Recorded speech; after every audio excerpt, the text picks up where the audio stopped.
Ma grand-mère a appris il y a peu qu'elle avait un cancer.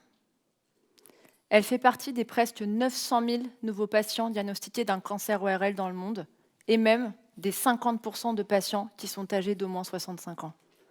Vous savez, ces cancers de la gorge et de toute cette région-là, pourtant bien pratiques pour parler, manger, respirer. Ah, justement, elle sort de son rendez-vous avec son médecin, donc je vais juste l'appeler. Rapidement, j'en ai pour moins de 3 minutes. Allô, mamie? Alors, qu'est-ce qu'elle t'a dit? Oui, c'est vrai que tu as plein de maladies et que la prise en charge de ton cancer est compliquée. Mais tu sais, chaque personne est différente et pour décider d'un traitement, c'est pas toujours évident. Tu es sûre que je ne te dérange pas? Mamie est souvent très occupée. Elle fait encore tout à la maison et sort régulièrement, donc parfois, c'est pas le bon moment pour l'appeler. Tu sais, maintenant, grâce à la recherche clinique et à la santé publique, on avance, doucement mais sûrement. Et je t'avais parlé de ma thèse, justement. On étudie les facteurs associés à la survie et à la qualité de vie de patients comme toi, qui ont un cancer ORL. Comment ça, pourquoi? Parce que ça représente un enjeu majeur pour proposer une prise en charge optimale et personnalisée à chaque patient. Un peu comme quand tu es au restaurant et que tu demandes à la serveuse de rajouter du lait dans ton café. Et pour mettre en évidence ces facteurs, avec mon équipe, on a suivi pendant 2 ans des patients âgés qui avaient un cancer ORL dans un essai clinique.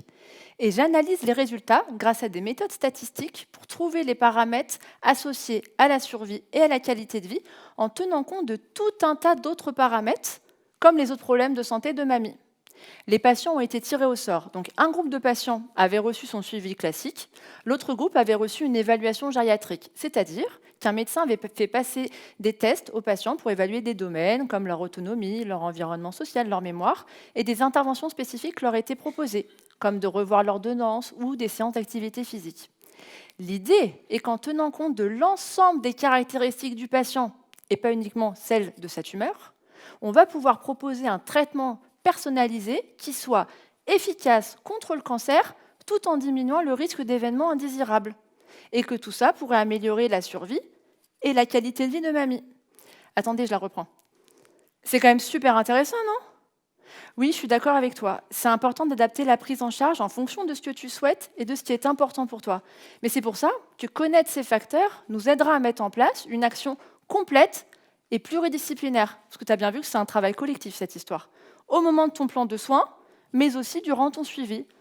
Donc, un menu tout spécialement pour toi. Ah, j'ai entendu tes amis. Ils sont arrivés? Ok, à plus tard alors. Mamie adore discuter, mais n'aime pas être en retard, encore moins au restaurant.